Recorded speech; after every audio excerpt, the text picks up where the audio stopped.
"Sir, that watch looks fake. Business class is for real priority guests only." The words cut through the quiet hum of Skylink's SL912's business cabin like a scalpel. Frank Hallberg blinked once, his silvered eyebrows arching ever so slightly. Around him, champagne flutes stopped mid-clink. A ripple of startled murmurs spread through the 5-seat row. Darla Keene, the chief flight attendant, stood over him in crisp Navy uniform, arms crossed. Her voice was polite, icy polite, but every syllable dripped with judgment. Frank's plain gray blazer and canvas tote had already drawn her suspicion. Now, she'd landed the blow. He sat perfectly still, as though suspended in amber light.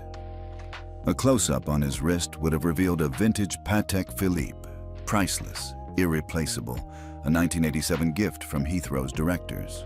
But Darla saw only off-brand. He lifted one calm hand, touched the watch face, then folded both hands on his lap. No flinch, no flicker of anger, just an unreadable, courteous nod. "Thank you, ma'am," he said softly, voice carrying decades of unspoken stories. "My ticket is confirmed for this seat." Darla hesitated, glanced down at the manifest, then back at him. Behind her, a young executive in designer glasses whispered to her neighbor, "Did you see that? He must have hacked his way in." A stockbroker flipped his tablet closed, eyes narrowed. Everyone waited to see if this fraud would protest, raise his voice, storm off. Frank's gaze drifted to the window, where New York's skyline blurred under late afternoon sun. A memory pressed against his mind. The day his late wife was turned away from a VIP lounge. Dress code incorrect, according to an attendant's sneer. He'd watched her dignity drip away, helpless. This time, he refused to be a bystander. He reached inside his jacket, palm brushing against the smooth metal of his secure access key card, one nobody on this flight realized he possessed. Just 10 minutes ago, he'd quietly sent a freeze order to Hallberg Infrastructure Group's headquarters. "Suspend business lounge contracts at JFK. Ethics breach logged." He exhaled very slowly. Around him, the cabin air tightened as Darla reopened her mouth to retort, only to be cut short by the soft ping of a new message alert. Eyes shifted. Phones were already coming out. Frank sat back, serene. In 30 seconds, everything would change. Frank watched the cabin lights flicker as the memory settled in his chest like a familiar ache. 30 years ago, he and his wife Claire had arrived at that very same VIP lounge after a charitable gala. Dressed in her simple silk dress and flats, she cradled a violin case, an instrument she'd played for hospital children all night. They smiled at the attendant, who barely hid her disdain before curtly pointing them toward the door. "Sporty attire isn't allowed," the woman had said, cold as a winter breeze. Claire's face had gone pale. Tears had welled in her eyes. Frank remembered the helpless fury that had churned inside him as she turned away. That day, he vowed no one in his orbit would ever suffer that humiliation again. Within weeks, he sold his stake in a modest real estate venture and poured his savings into founding Hallberg Infrastructure Group.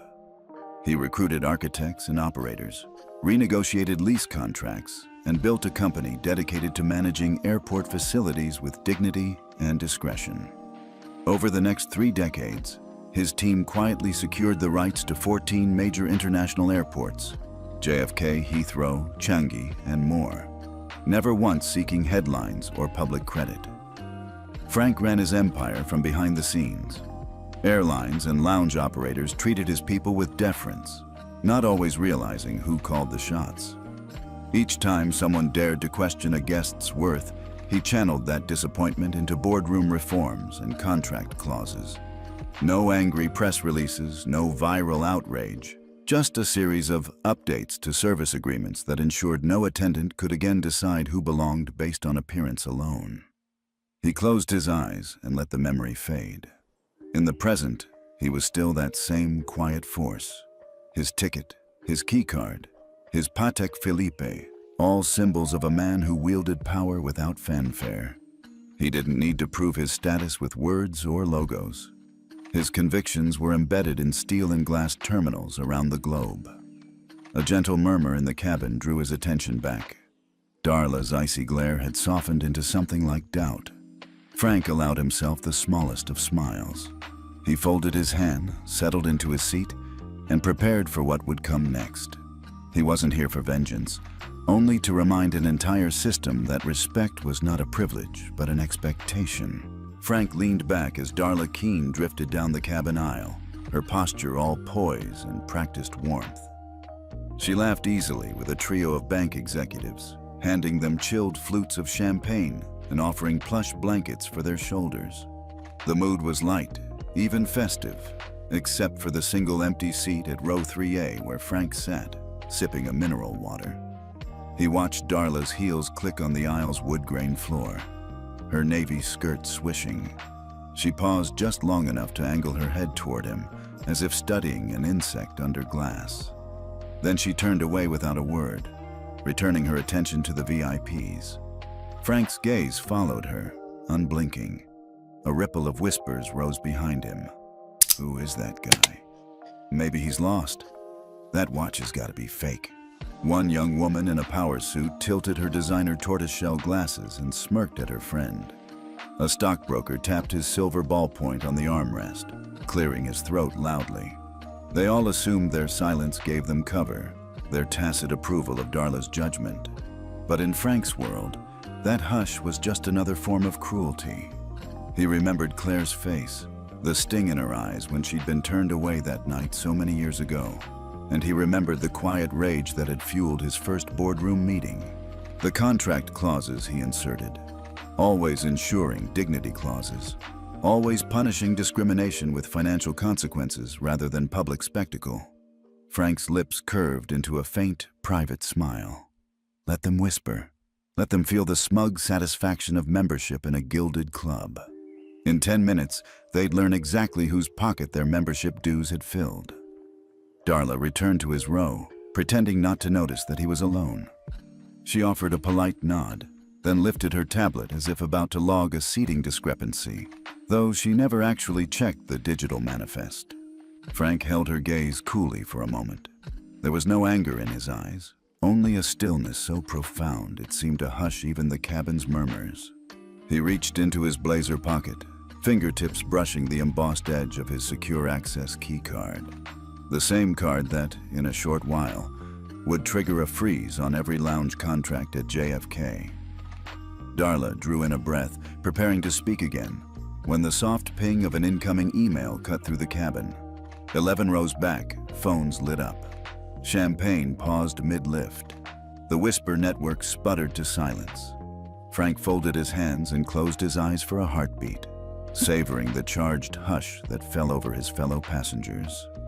In that pregnant pause, the gears of privilege and power began to grind, and he, the unassuming engineer, was ready to set them in motion. Frank felt the familiar weight of anticipation settle in his chest. 10 minutes before takeoff, 10 minutes before everything changed. With deliberate calm, he slipped his right hand into the inner pocket of his blazer and withdrew his phone, its matte black case unassuming in his palm. Around him, the cabin's soft chatter hummed on. A mother soothing her child, a pilot's bulletin playing over the intercom, the tap-tap of a tablet screen. No one suspected he held the power to stop it all. He unlocked the device with a thumbprint, eyes never wavering from the screen. For years, Halberg Infrastructure Group had operated quietly, rewriting leases and rewriting rules, always behind the scenes. Mr. Halberg himself rarely needed to raise his voice. His influence lived in contract clauses and silent clauses. Tonight would be no different. His finger hovered above the encrypted message app. The text he composed was terse and precise. Freeze, Skylinks, SL912 Business Lounge, contract reason, ethics breach, discrimination against guest execute. Immediately he tapped send. The screen blinked. A single line, delivered. No fanfare, no dramatic soundtrack, just a soft digital whisper in the back of his ear. Around him, the cabin atmosphere did not shift at first. Darla still smiled at approaching passengers, offering warmed towels and sparkling water. The bank executives still toasted each other with champagne, but a current had begun to flow beneath their polished smiles. Frank slid the phone back into his pocket and smoothed his blazer lapel. He settled deeper into his seat, closing his eyes for a heartbeat. He did not feel triumph or malice, only the cool satisfaction of doing what needed to be done. In his mind, he replayed Claire's tear-stained face from decades ago. If the world would not enforce basic respect on its own, he would make it enforceable with a signature and a contract amendment. A hush of anticipation, heavier than any applause, settled around him. Invisible gears began to grind through company headquarters, Ireland, Singapore, Dubai, and New York alike. Contracts would lock, terminals would freeze, investigations would begin, all because one composed man refused to accept another act of unjust exclusion. Frank opened his eyes and scanned the cabin. Darla's back to him now, unaware. The young executive tapping her glass impatiently, the stockbroker still glued to his tablet. No one could know yet, but in 10 minutes, every one of them would learn that power often moves in silence, and sometimes the quietest voice carries the heaviest weight. Have you ever stayed silent in the face of injustice like Frank? Comment, respect, if you stand with his quiet but powerful response. Frank Hallberg leaned back as the cabin crew finished securing overhead bins. His expression remained unreadable, an island of calm amid the low murmur of seatbelt clicks and last-minute announcement preparations. He sipped his mineral water, fingers grazing the vintage Patek Philippe on his wrist. 10 minutes had passed since he sent that quiet order, and already the first tremors were surfacing. Meanwhile, in the cavernous ballroom of Skylinx's headquarters at JFK, CEO Jonathan Cole approached the podium. Behind him, a massive banner read, "Skylinx and Pacific Eastern, forging a 2.2B alliance." Reporters snapped photos. Studio lights flashed. Cole cleared his throat, voice rich with anticipation. "Ladies and gentlemen, thank you for joining us on this historic day." His tablet on the lectern emitted a sharp ping. Cole glanced down. His eyes widened. The screen displayed an urgent email marked, "External, high priority." The subject line stabbed at him. "Hallberg Infrastructure, contract number JFK Biz, immediate freeze, ethics breach." Cole's polished tone faltered. He tapped the screen, fingers momentarily unsteady. The body of the message read, "All business lounge contracts at JFK are suspended pending ethics audit. Merger funding for Pacific Eastern Partnership is on hold effective immediately." A hush fell over the assembled crowd. Monitors behind him flickered. Stock tickers in the back room blinked red. A PR assistant clutched her notes. Cole swallowed hard, forcing a steady voice. I apologize, but it appears we have an urgent matter to address. Please bear with us." He stepped away, face ashen. Cameras rolled, seizing every moment of stunned disbelief. On board SL 912, Frank set his glass down. A soft murmur of concern rippled through business class as flight attendants exchanged furtive glances. Darla Keene paused mid-stride, clipboard in hand, confusion clouding her practiced smile. A few passengers checked their phones, eyebrows raised. Frank watched them with quiet satisfaction. No triumph in his gaze, only resolve. He recalled Claire's tear-streaked face from decades ago and the vow he'd made, that no one in his orbit would be dismissed by prejudice. In a dimly lit operations center half a world away, Hallberg infrastructure analysts tracked contract statuses.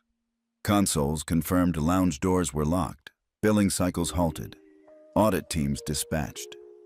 A single keystroke had cascaded into global headlines. Back in the press hall, Cole's press secretary raised a hand to calm reporters. The largest merger in Skylinx history now teetered on the brink. And all because one composed man in seat 3A refused to let injustice pass without consequence. In that moment, the real power of silent authority came fully into view, ripples beneath the surface that could reshape an entire industry. A dozen phones buzzed at once. In-seat screens lit up with a breaking news alert. Halberg Infrastructure halts JFK Business Lounge contracts. Business class passengers cocked their heads, eyes widening as anchors on every channel delivered the same startling bulletin. We've just learned from an exclusive insider's source that Frank Halberg, yes, the same Mr. Halberg seated in row 3A, issued a freeze on all business lounge agreements at JFK. This move has effectively suspended Skylinks' multi-million-dollar partnership and paused their $2.2 billion merger with Pacific Eastern. Darla Keene, clipboard suddenly forgotten in her hand, stared at the overhead monitor. Her perfectly controlled composure cracked as the camera cut to grainy footage of Frank's vintage Patek Philippe under the cabin lights. His unflinching gaze stared back at her through the televised close-up. Around the cabin, murmurs swelled into full sentences. That's him. He's the one they mentioned. A hedge fund manager tapped his phone furiously, refreshing the stock ticker. Skylink's shares were already tumbling. Another passenger, a marketing executive, muted her tablet video and leaned forward, eyes darting between Frank and the screen. Frank sat motionless, lips pressed into a straight line. No relief flickered across his face. Only his eyes held a steely calm, as though he'd been waiting for this moment all along. He reached into his blazer pocket and felt the smooth edge of his secure access key card, a private reminder of the power he wielded. Back on the news set, the anchor's tone shifted to sober analysis. This unprecedented action highlights how the infrastructure owner, often an invisible figure, can reshape airport operations with a single directive. We'll be tracking both Skylinks' market reaction and potential regulatory fallout. Darla's breath caught in her throat. She sank into the nearest empty seat, as though the weight of her earlier judgment had knocked the air out of her lungs. Across the aisle, a veteran pilot-turned-passenger shook his head in disbelief, muttering, "Unbelievable." For a heartbeat, the cabin was utterly silent. No clinking glasses, no seatbelt jingles. Even the intercom announcement seemed to hang in midair. The hush was heavy, electric, charged with the knowledge that they were all part of a story far bigger than comfortable leather seats or pre-flight routines. Frank leaned forward, unfolded his hands, and tucked them neatly onto his lap. He didn't gloat. He simply watched. The silent authority of his decision had just gone live on every screen, and nothing in that cabin would ever feel the same again. The cabin door slid open mid-flight, and a nervous figure stepped through. Skylinks' Director of Public Relations, Melissa Graves. Her tailored navy blazer was impeccable, but her hands trembled slightly as she approached row 3A. Passengers paused their conversations, sensing the gravity of her stride. "Mr. Halberg," Melissa began, voice quavering. "On behalf of Skylinks Airways, I deeply apologize for the misunderstanding and for any offense you've experienced. We value every guest." Her words hung in the air, sincere yet insufficient. Frank watched her carefully, his posture relaxed, eyes steady. He could feel the collective gaze of the entire business cabin. Bankers, executives, even a young couple clutching their toddler, waiting to see how he'd respond. Frank inclined his head. "Thank you, Ms. Graves," he said softly. His tone carried decades of calm authority. "But I'm not here for apologies. I'm here for respect." A hush fell so profound it seemed to swallow the hum of the engines. Passengers exchanged glances, some curious, some ashamed. Melissa's lips parted, searching for words. Instead, she swallowed and looked down at her polished shoes. Frank continued, voice low but clear. "Too many people have been judged by what they wear, what they carry, or where they come from. I refuse to be another silent victim. I chose action instead." Behind him, Darla Keene hovered, arms wrapped around her clipboard as if it were a shield. She caught Frank's gaze for a moment. Hesitation flickered in her eyes, then looked away, unable to meet his calm intensity. Melissa straightened, courage rising. "We will review our policies immediately. No one should feel excluded in our cabin." Frank offered a small, almost sad smile. "I believe you will. Because if you don't, justice will ask again. And next time, you might not be able to press freeze." He leaned back, punctuating his point. In that suspended silence, the cabin felt forever changed. Respect would no longer be optional. Less than an hour into the flight, the cabin's soft lighting flickered as a quiet chime sounded at the front.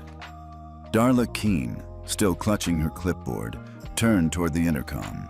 A measured female voice announced, "Attention Skylinks SL912 cabin crew. An internal compliance audit has revealed 6 separate formal complaints regarding discriminatory conduct by a member of our business class team. Effective immediately, Darla Keene is suspended pending full investigation. All remaining attendants will assume her duties at JFK." A collective gasp rippled through first 6 rows. Darla's face went ashen. Her poised facade crumpled. She gripped the countertop for support, legs threatening to buckle beneath her. A flight attendant colleague hovered at her elbow, concern etched on her face. Passengers exchanged stunned looks. The bank executives who'd earlier toasted with Darla now lowered their glasses, embarrassed. The marketing director even shifted in her seat, as if the walls had closed in.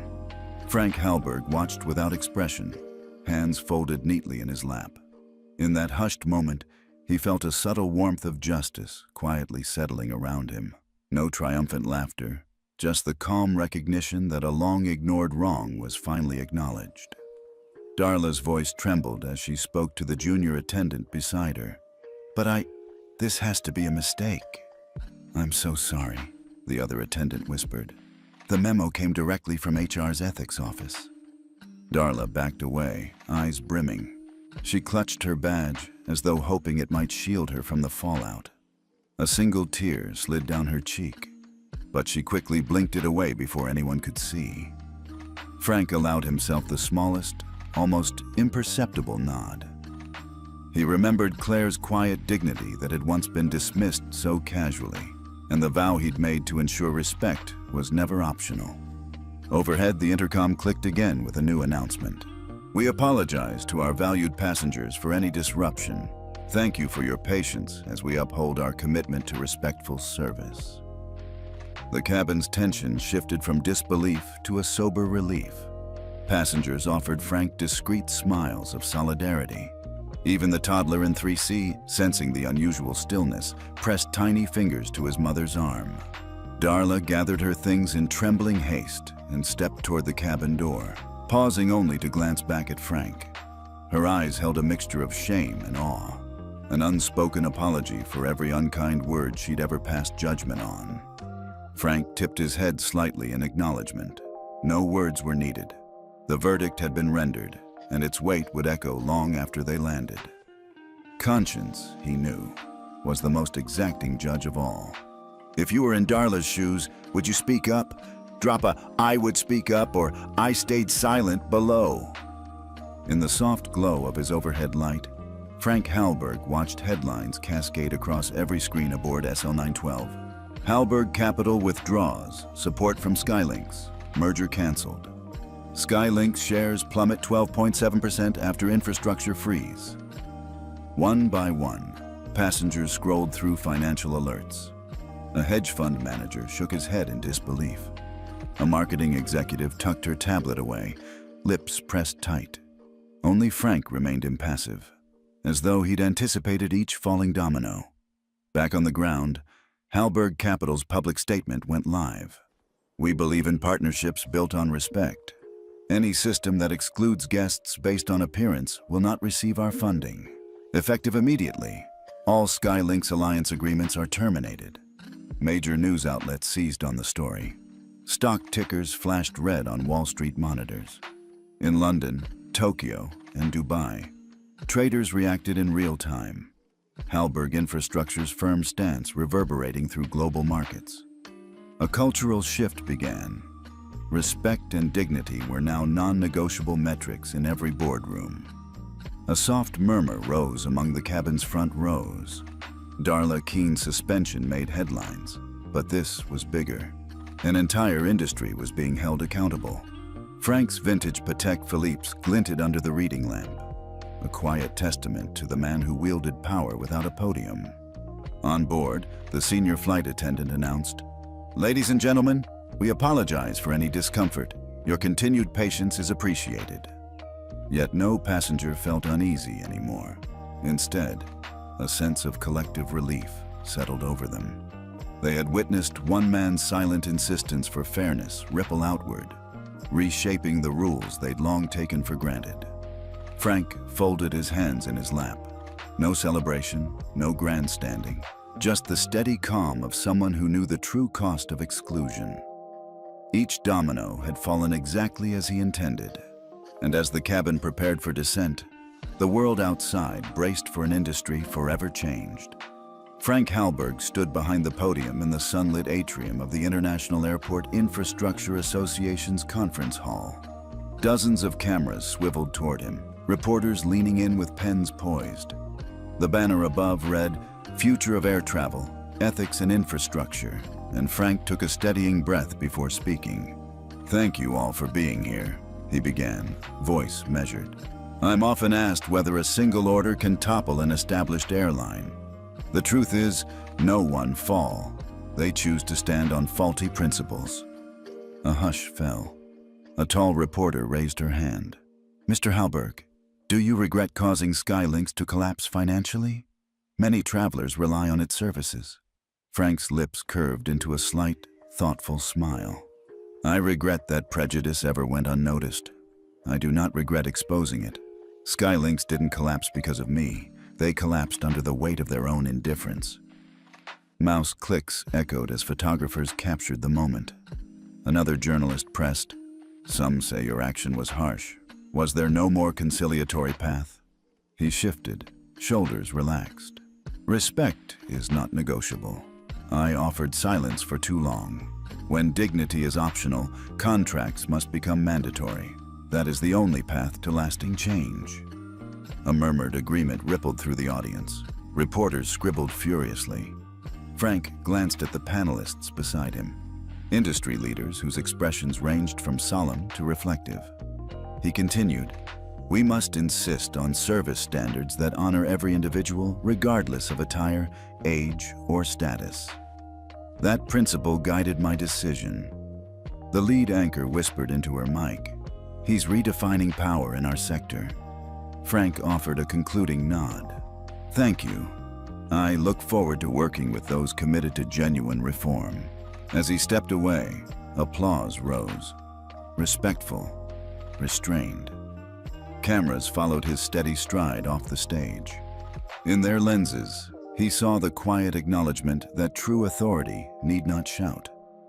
The industry witnessed a public reckoning that day, and in its aftermath, the very definition of leadership had shifted forever.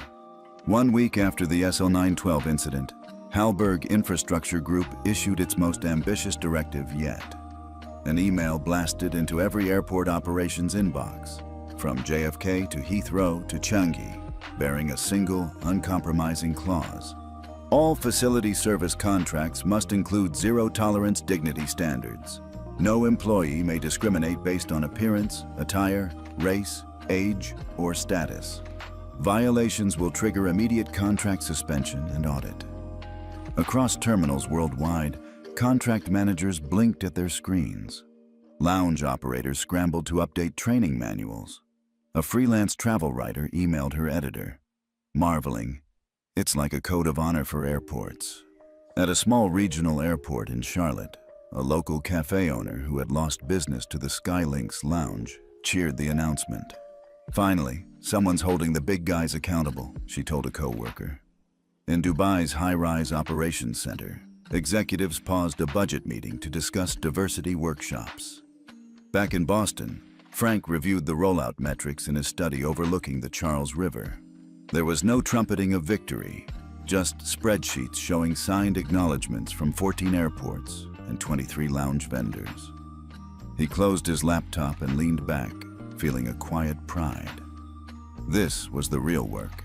Systemic change born from a simple principle. In the press, headlines shifted from scandal to solution. Halberg Infrasets new global service standard. Airports embrace zero-tolerance dignity clause. Travel forums buzzed with stories of elderly couples escorted politely to their seats, families welcomed without a second glance, and solo travelers treated on equal footing. Even the youngest flight attendants shared selfies with the hashtag "Respect is standard," tagging airports and airlines. At Skylinx's temporary pop-up lounge in JFK, a new training video played on a loop. Every guest deserves to feel seen. We serve people, not profiles. Formerly embarrassed staff watched in silence, some nodding, others exchanging relieved smiles. Frank walked his dog along the Charles River that evening, letting the sunset stain the water crimson. He thought of Claire, her violin case, her quiet grace, and knew this was her victory too. The world had finally codified what should never have needed stating. Respect is a right, not a privilege. And with that, a new era in airport hospitality truly began. Frank Halberg settled into his seat in the business class cabin of Flight SL-107, Boston to Tokyo. The afternoon light slanted through the oval windows, casting warm streaks across the pale gray leather. A quiet murmur of conversation drifted through the six-seat row. Executives reviewing reports, a mother soothing her daughter to sleep, a couple sharing headphones and soft laughter.